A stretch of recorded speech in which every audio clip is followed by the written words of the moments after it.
Did you really think nobody would notice if $1 million ring disappeared while you were serving drinks? The question cut through the ballroom before the last champagne glass stopped trembling. Avery Brooks stood frozen beside a silver tray scattered with crystal shards. Her black apron hung heavy against her hips. A baby monitor shaped like a blue elephant crackled from a shelf near the grand staircase. Somewhere upstairs, a child began to cry. 50 pairs of eyes turned toward Avery at once. And before anyone searched a single pocket, she heard herself whisper the word she had spent half her life saying. Sorry.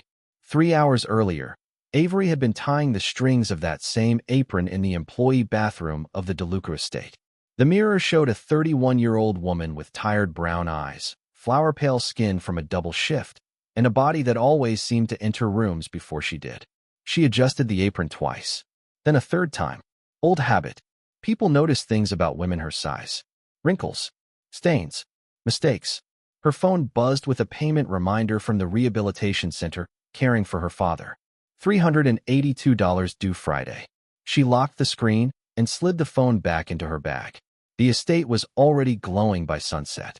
White tents, imported roses, strings of golden lights reflected across the lake behind the mansion.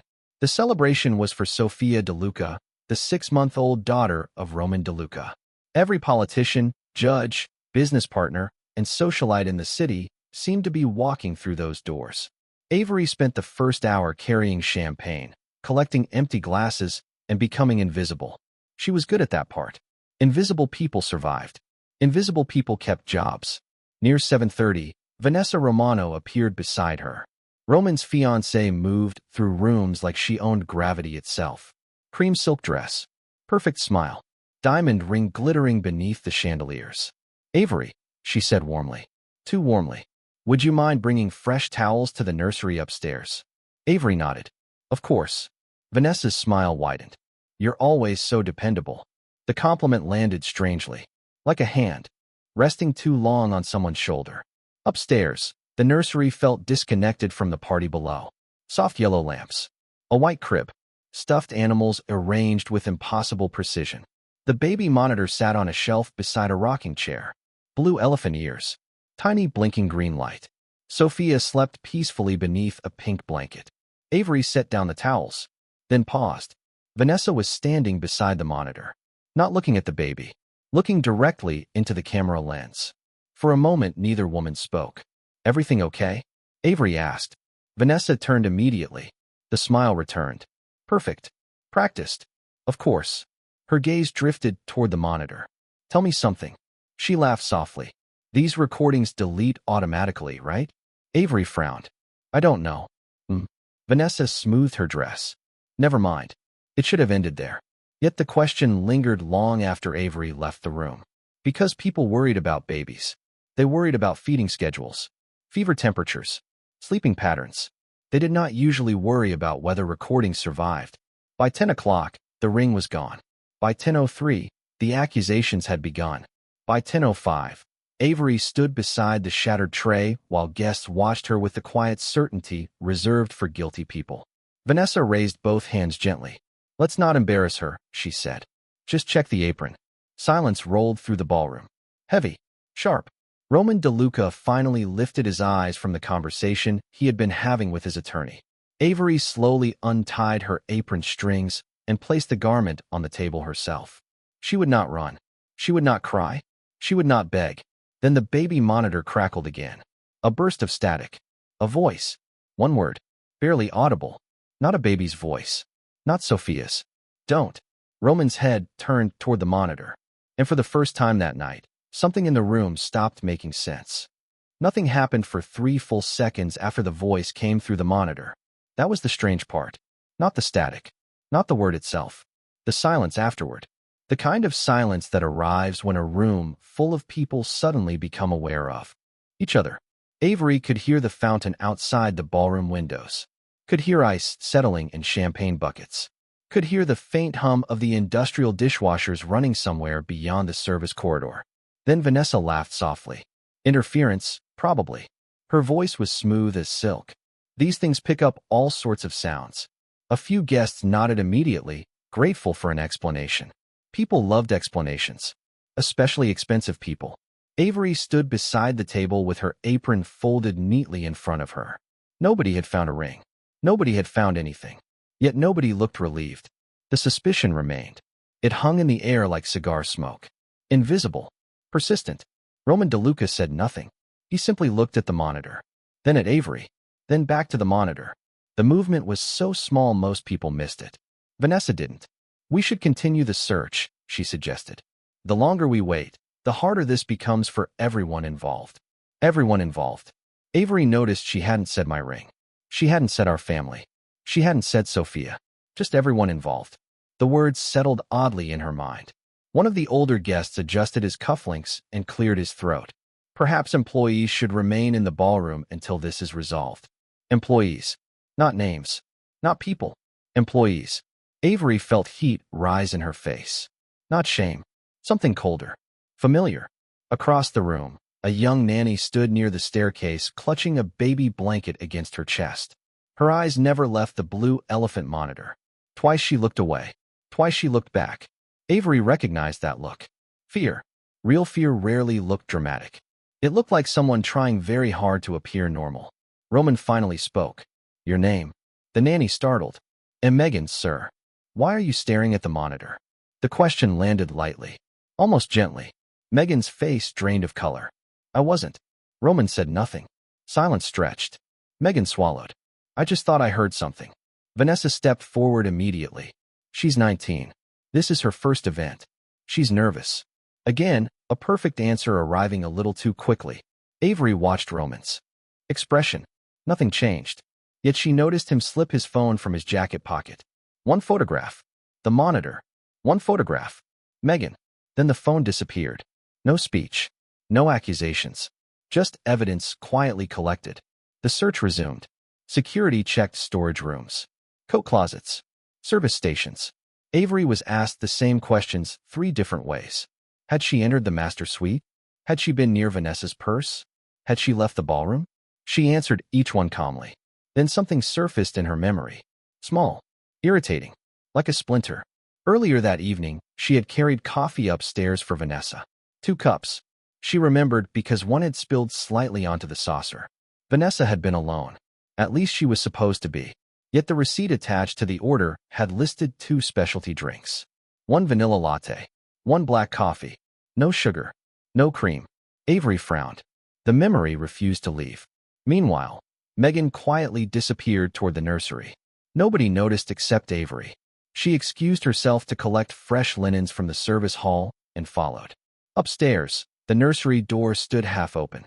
The room smelled faintly of baby powder and expensive perfume.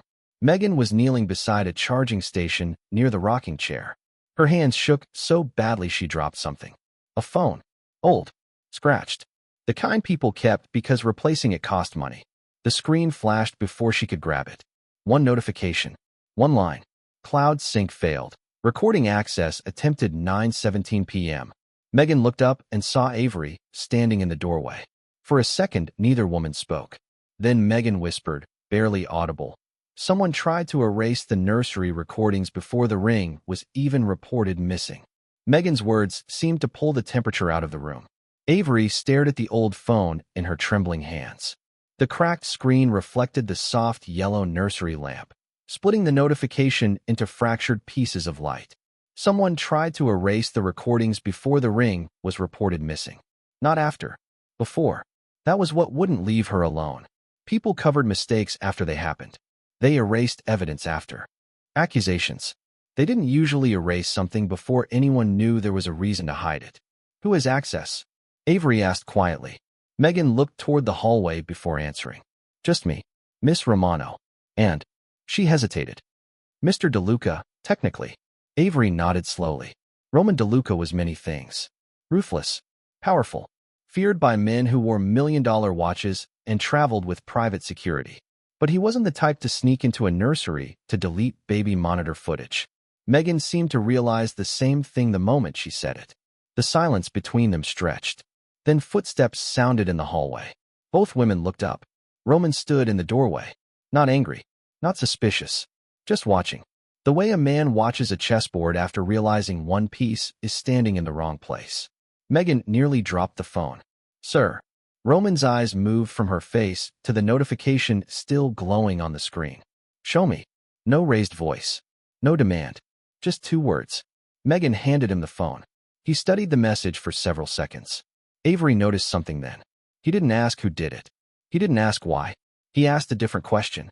What time? Megan blinked. Sir. Roman held up the phone. The attempted deletion. Megan swallowed. 9:17. Roman nodded once. Nothing more. Yet something changed behind his eyes. A tiny adjustment. Like a lock clicking into a different position. 9:17. Avery felt the number settle into her memory. Then another memory surfaced unexpectedly. The coffee order. 2 drinks. 1 vanilla latte. 1 black coffee. She had delivered them at exactly 9:12 because she'd checked the kitchen clock before taking the tray upstairs. 5 minutes before the deletion attempt. Roman looked toward Avery. You remember something. It wasn't a question. She hesitated. 5 years of service jobs had taught her the danger of speaking when wealthy people preferred silence. Vanessa's voice echoed in her head. Dependable. Warm. Polite. Like a knife wrapped in velvet. Still, Avery lifted her chin. At 9:12, I brought coffee to the nursery. Roman said nothing. Avery continued. 2 cups.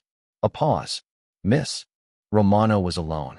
The slightest crease appeared between Roman's brows. 2 cups. Yes. And she was alone. Yes, sir. Roman's gaze drifted toward the rocking chair. Toward the baby monitor. Toward nothing visible at all. Megan suddenly spoke. There was another thing. Her voice was barely above a whisper. She reached into the drawer beneath the changing table and pulled out a folded slip of paper. I found this after the party started. Roman took it. Avery recognized it immediately. A beverage receipt. The same order she had carried upstairs. 2 drinks. Time stamped 9:08 p.m. Roman unfolded the paper completely. His eyes stopped on the second line. Black coffee. No cream. No sugar. His expression remained unchanged. Yet Avery saw his thumb press harder against the receipt. Vanessa hated black coffee. Everyone in the estate knew it. She drank vanilla lattes with extra caramel every single day. Roman folded the receipt once. Then twice. Somewhere downstairs the party continued pretending to be normal. Laughter drifted faintly through the vents. Glasses clinked. Music played. But inside the nursery, something had quietly shifted. Because taped to the back of the receipt was a second slip of paper. A temporary access printout from the estate security system. And at 9:16 p.m., exactly 1 minute before someone tried to erase the recordings, a second key card had opened the nursery door. The temporary access slip remained on the nursery dresser while nobody touched it. That alone told Avery more than the paper itself. Wealthy people loved evidence when it pointed downward. Toward employees. Toward drivers. Toward waitresses. Evidence that pointed upward tended to sit untouched. Roman folded the receipt and slipped both documents into his jacket pocket. Bring the phone, he said to Megan. Then he walked out. No explanation. No conclusions. Just movement. Avery followed several steps behind, feeling the familiar weight of eyes finding her before they found anyone else. The ballroom looked different now. The chandeliers still glittered. The string quartet still played. Servers still carried silver trays through clusters of laughing guests. Yet something underneath had changed. News traveled fast in places like this. Not facts. Suspicion. A family attorney intercepted them before they reached the main staircase. Martin Hale was the kind of man who always looked expensive even in silence. Gray suit. Silver hair. Perfect posture. He offered Avery a polite smile that somehow felt worse than a glare. Miss Brooks, he said, I understand emotions are running high tonight. Avery said nothing. These situations can become confusing. Memories especially. His gaze drifted briefly toward Roman before returning to her. People under stress often misremember details. Times. Faces. Conversations. There it was. Not an accusation. Something cleaner. More refined. A suggestion that reality itself might be too complicated for someone like her. Avery felt her fingers tighten around the old phone Megan had entrusted to her. The receipt isn't a memory, she said quietly. Martin's smile remained. Of course. Roman never slowed his pace. He simply continued walking. Yet Avery noticed something. Martin was speaking to her. But he was watching Roman, measuring his reaction, testing the room. The private dining room had been converted into a temporary command center. Security staff, family advisors, 2 board members from the DeLuca Foundation. Every chair seemed occupied by someone whose opinion carried more weight than hers ever would. Avery remained standing near the door. No one offered her a seat. Vanessa arrived 5 minutes later. Calm, beautiful, untouched by the tension pressing against everyone else. "This has gone on long enough," she said gently. "A child's celebration has become an investigation." Her eyes found Avery. "And I worry we're placing unfair pressure on someone who has already had a difficult evening." The words sounded kind. They landed like stones. One board member nodded immediately. Agreed. Another added, "A temporary employee shouldn't become the center of family business." Temporary employee. Avery had worked events for the family for nearly 3 years. Suddenly, she was temporary. Disposable. Easy to remove. Vanessa turned toward her again. "Perhaps it would help if you signed a statement confirming you're uncertain about the timeline." The room quieted. Avery looked down. A prepared document rested on the table. Someone had already typed it. According to the statement, she could not confirm when the coffee was delivered, could not confirm who was present, could not confirm anything. Her throat tightened. This was the test. Not of memory, of obedience. Slowly, she picked up the pen. Several people relaxed. Vanessa smiled. Then Avery set the pen back down. "I won't sign something I know isn't true." Nobody spoke. Not immediately. Roman sat at the far end of the table, expression unreadable. But Avery saw his eyes move to the statement, then to Vanessa, then to the access slip partially visible inside his jacket pocket. For the first time all night, Vanessa's smile faltered. Barely. Less than a second. Yet it happened. Because printed at the bottom of the statement was a timestamp showing it had been created at 9:24 p.m., 7 minutes after someone attempted to erase the nursery recordings. For a moment, nobody spoke. The timestamp sat at the bottom of the page like a drop of blood on white linen. 9:24 p.m., 7 minutes after the deletion attempt. 7 minutes after someone had already started shaping a story. Martin Hale reached for the statement first. "That's hardly unusual," he said smoothly. "Administrative paperwork is often prepared before details are finalized." The explanation sounded reasonable. It was supposed to. People like Martin made a living turning sharp edges into polished surfaces. Across the table, several board members visibly relaxed. Vanessa recovered her smile. "Exactly. We were trying to avoid embarrassing anyone." Embarrassing anyone. Avery noticed she still hadn't said innocent. Roman remained seated at the far end of the table. One hand rested against the armrest. Motionless. Watching. The room seemed to lean toward him without realizing it. Then Megan appeared in the doorway carrying a cardboard storage box. "I found something else," she said quietly. Every head turned. Avery immediately recognized the box. Nursery supplies. Spare pacifiers. Diapers. Extra monitor batteries. Megan set it on the conference table. This was behind the changing station. Vanessa's expression didn't change, but Avery saw her shoulders tighten beneath the silk of her dress. Small, almost invisible. Megan opened the box and removed a tablet. An old one. Scratch screen. Pink protective case covered in faded cartoon stickers. "The backup parent device," she explained. "The monitor syncs to this too." Silence settled across the room. Roman held out his hand. Megan gave him the tablet. The battery indicator flashed red. 3% remaining. Roman pressed the power button. Nothing happened. "Dead. Charger," he said. One word. A security officer moved immediately. While they waited, Avery remembered something. A detail she hadn't understood earlier. "The charger was unplugged," she said. Everyone looked at her. She swallowed. "When I brought the towels upstairs." Vanessa's eyes slid toward her. "Calm. Beautiful. Dangerous. Avery. Dear, you've had a difficult night. Are you sure you aren't mixing things together?" The words were soft enough to pass for concern. Avery felt the familiar pressure behind them. The invitation to doubt herself. To become smaller. Easier. "No," she said. "I'm sure." Vanessa smiled sadly. The way people smiled at children who insisted monsters were real. The charger arrived. Roman plugged in the device and waited. Nobody interrupted him. Nobody dared. The screen flickered to life 30 seconds later. Nursery camera backup. Last sync successful, 9:16 p.m. Last sync interrupted, 9:17 p.m. Martin immediately leaned forward. Interrupted doesn't mean deleted. No, Roman said. His voice remained even. It doesn't. He continued scrolling, then stopped.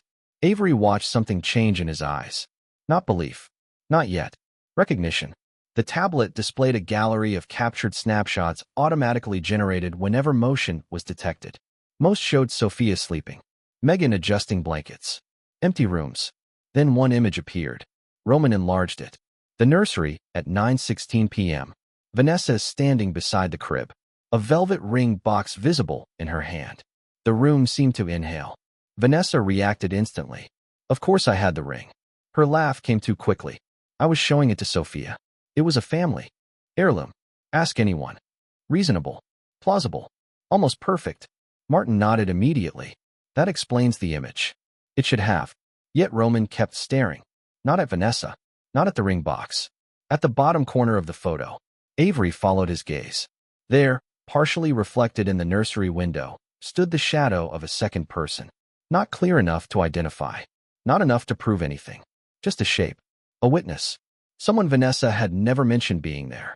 Roman locked the tablet screen, folded his hands, and for the first time that night, he asked a question about Vanessa instead of Avery. Why? He said quietly. Did you tell everyone you were alone? No one answered immediately. The question remained suspended above the table like a blade hanging from a thread. Why did you tell everyone you were alone? Vanessa's smile survived another second. Then another. Long enough for most people to miss the crack. Because I was alone, she said softly. The image is blurry. It could be anyone. A reflection. A shadow. Reasonable. Again. Always reasonable. Roman nodded once. Not agreement. Acknowledgement. Then he stood. We're done here. Several people looked surprised. Martin Hale opened his mouth, closed it again. Vanessa visibly relaxed. Avery almost did too, until she noticed Roman wasn't looking at Vanessa anymore. He was looking at the access records still displayed on the tablet screen. Then he walked out carrying the receipt, the security printout, and the backup device. Nothing dramatic happened after that. That was what made it frightening. The music downstairs continued. Guests laughed. Expensive wine flowed into expensive glasses. Yet something unseen had begun moving beneath the surface. Around midnight, rain started tapping against the tall windows of the estate. Soft at first, then steady. Avery found herself in the staff kitchen holding a damp dish towel while industrial washers hummed in the background. The adrenaline had burned away, leaving only exhaustion. Someone had reheated coffee 3 times. The smell hung in the air alongside detergent and lemon cleanser. Megan sat at the corner table, twisting her fingers together. Neither woman spoke much. There seemed to be too many questions and not enough safe answers. Avery stared at the rain streaking the glass. I don't want anything from them, she said eventually. Megan looked up. What? Avery shrugged. Not money. Not favors. Her fingers tightened around the dish towel. I just want people to stop deciding who I am before I open my mouth.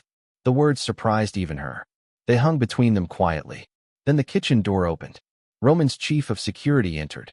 Mr. DeLuca wants copies of every nursery access log from the last 6 months.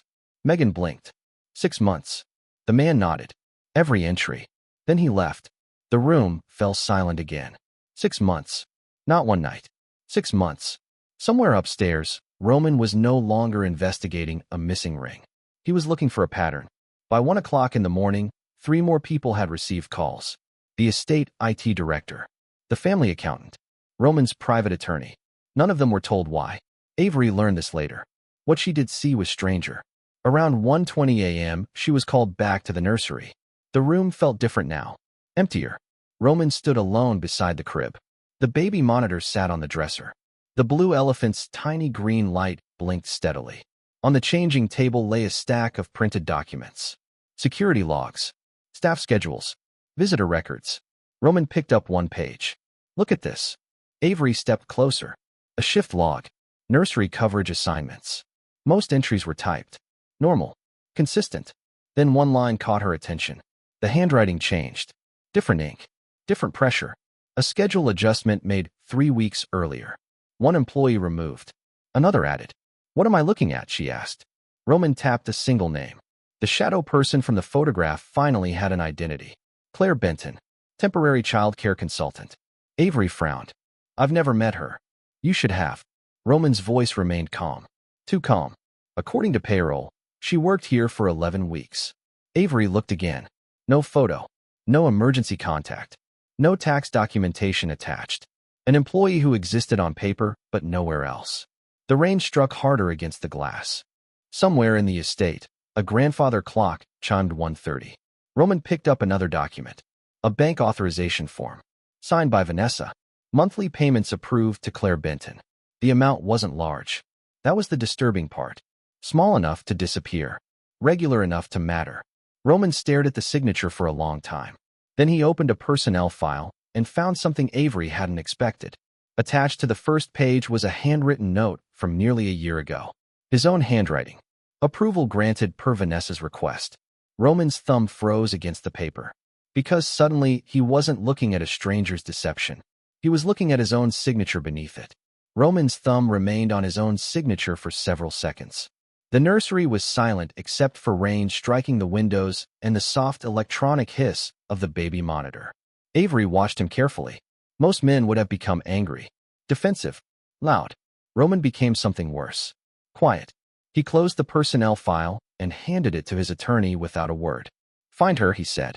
The attorney nodded and left immediately. No questions. No hesitation. An hour later, the estate had settled into an uneasy imitation of sleep. Most guests were gone. The string quartet had packed up. Half-empty wine glasses sat abandoned on marble tables. Staff moved through hallways collecting evidence of celebration, while the house itself seemed to hold its breath. Avery was carrying a tray of untouched coffee cups toward the kitchen when Roman stopped her. Walk with me. That was all. They moved through the east corridor, overlooking the lake. Neither spoke for nearly a minute. The grandfather clock at the end of the hall ticked steadily. Avery wondered if he expected her to say something. Instead, she noticed something small. A detail that had been bothering her since the beginning. The coffee. Roman glanced toward her. What about it? Vanessa ordered it herself. And Avery shifted the tray against her hip. The black coffee wasn't touched. Roman slowed slightly. How do you know? Because I collected the cups afterward. She remembered it clearly now. One cup empty. One. Untouched. The black surface perfectly still. No lipstick mark. No stir stick. No fingerprint smudge on the lid. Just sitting there beside the monitor. Waiting. Roman said nothing. But she felt the weight of his attention sharpen. 20 minutes later, a new test began. Not publicly. Not dramatically. Quietly. Roman invited Vanessa, Martin Hale, 2 board members, and his head of security into the library. Floor-to-ceiling shelves. Dark wood. Low amber lighting. A room built for conversations nobody else was supposed to hear. Avery remained near the doorway holding a folder Roman had given her. She wasn't invited to sit. She didn't expect to be. The folder stayed closed in her hands. Across the room, Vanessa crossed one elegant leg over the other. Composed. Relaxed. Have we finally reached the end of this misunderstanding? She asked gently. Roman poured himself a glass of bourbon. He never drank it. He simply set it on the desk untouched. Tell me again about the nursery. Vanessa smiled. Again. Again. She laughed softly. I checked on Sophia. I admired the ring. I had coffee. Then I left. Roman nodded. Both coffees. Something flickered behind her eyes. Barely. Excuse me. You ordered 2. Vanessa smiled wider. I don't remember. It's been a long evening. Silence followed. Not uncomfortable. Dangerous. Roman opened the folder and removed a single photograph. The untouched black coffee. Time-stamped. Avery recognized it instantly. Security had photographed the room after the incident. Roman placed the image on the desk between them. Vanessa looked at it. Then away. Too quickly. Perhaps I ordered it by mistake. Reasonable. Again. Always reasonable. But Avery felt something click into place. She remembered another detail. Small. Forgettable. The kind of thing nobody important noticed. That's not true. Every head turned toward her. Martin Hale's expression tightened immediately. Vanessa's smile froze. Avery swallowed but continued. When I brought the tray upstairs, you asked me not to remove the second cup. Silence crashed into the room. She could still hear the exact words. Not because they were unusual, because they weren't. People revealed themselves through ordinary things. Leave that one, Vanessa had said. He's almost here. Nobody moved. Nobody spoke. Roman looked at Vanessa. Just looked. The bourbon remained untouched beside his hand.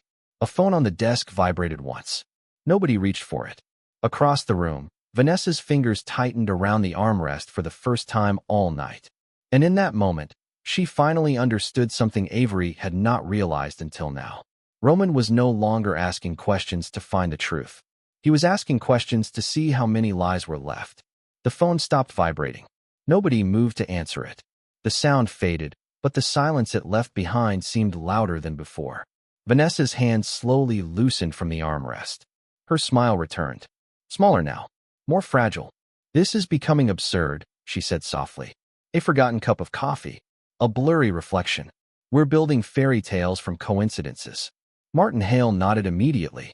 "I agree." Roman did not respond. He simply reached into his jacket and removed the folded access slip, the nursery receipt, and the photograph. One by one, laying them on the desk with almost ceremonial precision. Avery watched him carefully. Something had changed. Earlier, he had been searching for answers. Now he was arranging facts. There was a difference. The library door opened. Roman's private attorney stepped inside, carrying a thin black folder. No announcement. No explanation. He crossed the room and handed it directly to Roman. Then he stepped back. The folder remained closed on the desk. Nobody touched it. Nobody looked away from it either. Vanessa's eyes followed the folder despite herself. Roman finally opened it. Inside was a single printed report and a flash drive. The attorney spoke quietly. "We recovered the deleted cloud archive." The room went still. Avery felt her pulse jump. Vanessa did not move, but all the color left her face. Not dramatically, gradually, like sunlight withdrawing from a room. Roman inserted the drive into the laptop sitting on the desk. The screen illuminated the dark wood paneling. A loading bar appeared. 52%. 63. 78. Nobody spoke while it loaded. The board members sat frozen. Martin stared at the screen. The untouched bourbon remained beside Roman's hand.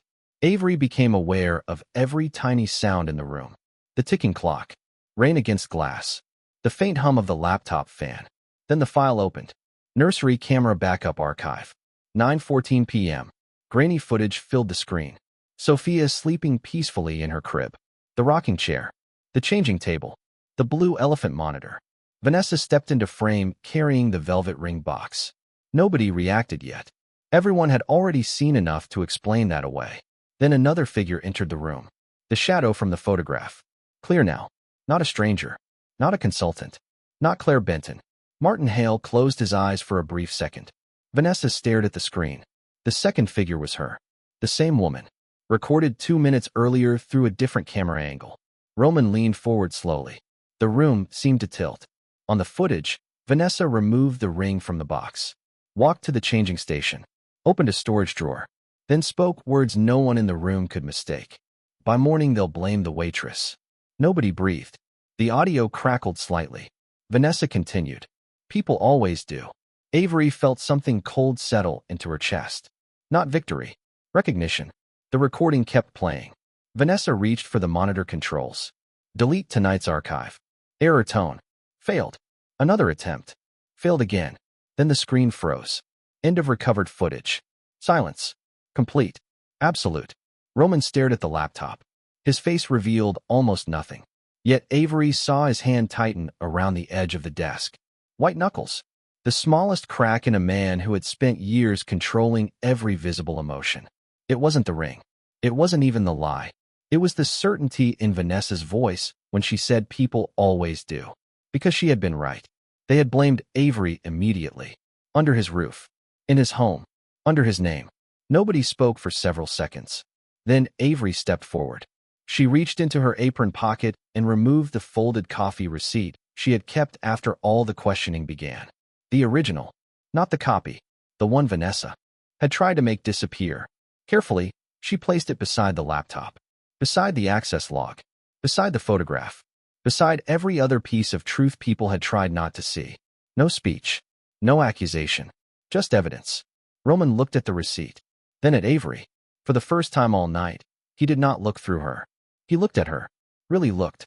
Then he closed the laptop, removed his glasses, and turned toward his attorney. "Call my attorney." No one moved after Roman spoke. "Call my attorney." The words were quiet. They did not need to be louder. Power had already shifted. Vanessa sat perfectly still in the library chair, as if movement itself might make everything worse. Outside, rain continued sliding down the tall windows. Inside, the truth remained on the desk. The receipt, the access logs, the photograph, the recovered recording. All the small things people had tried to ignore. Roman's attorney made the calls before sunrise. By noon, Vanessa's access to every DeLuca account had been suspended. The private foundation board removed her from all oversight roles pending investigation. The payments connected to the false employee file were handed to forensic auditors. Martin Hale resigned 3 days later rather than answer questions under oath. None of it happened in a burst of drama. It happened in documents, signatures, recorded meetings, formal notices, the way real consequences often arrive. Quietly, permanently. Avery expected to disappear once it was over.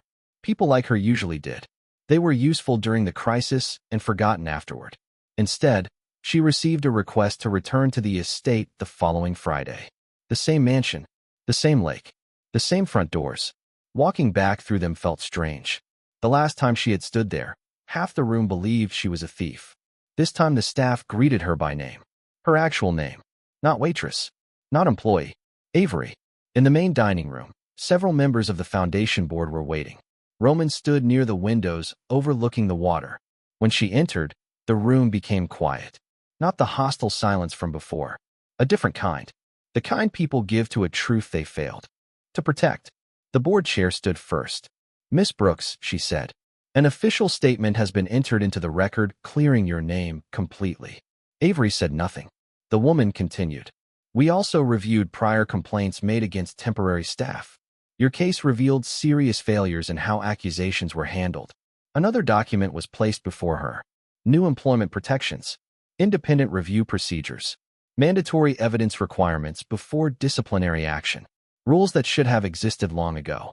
Rules written because someone finally paid attention after a woman in an apron was nearly sacrificed for convenience. Roman remained silent until the meeting ended. Then everyone else left. Just the two of them remained in the room. Sunlight broke through the clouds for the first time all week. Avery looked out at the lake. "You didn't have to do all this." Roman stood beside her. "Yes, I did." She glanced toward him. He was staring at the water. "I signed the approval." His voice was calm. "I ignored things because I trusted the wrong person." The admission seemed to cost him something. "That happened under my name." Avery lowered her eyes. For a moment neither spoke. Then Roman handed her a folder. Inside was something she did not expect. The rehabilitation bills for her father. Paid. Not as a gift. Not as charity. Through a trust managed by independent attorneys so nobody could ever use the debt against her family again. Beneath that was an offer to oversee staff advocacy programs across the foundation's properties. A real position. A real salary. A real voice. Avery swallowed hard. "Why me?" Roman almost smiled. "Because when everyone else chose the easy story, you chose the true one." A week later, she returned to the nursery one final time. The room looked brighter than she remembered. Sophia slept peacefully in her crib. On the dresser sat the blue elephant baby monitor. The same object everyone had ignored. The same object that had seen everything. Avery touched one of its plastic ears and laughed softly. At the beginning, it had been a strange little machine nobody respected. Now it felt like proof that small things mattered. The overlooked things. The quiet things. The things people dismissed because they came from places they considered unimportant. As she turned to leave, Roman stopped in the doorway. "Avery." She looked back. "You know," he said, "you never once asked for money." Avery thought about the accusations, the humiliation, the long nights worrying about bills. Then she looked at the monitor. "I wasn't trying to be rich." Her voice was gentle. "I just wanted someone to tell the truth." Roman didn't answer immediately. He simply nodded. And in the warm glow of the nursery lamp, beside a blue elephant that had once been ignored by everyone in the house, the truth finally stood where power used to be, and for the first time, the woman nobody listened to had been heard.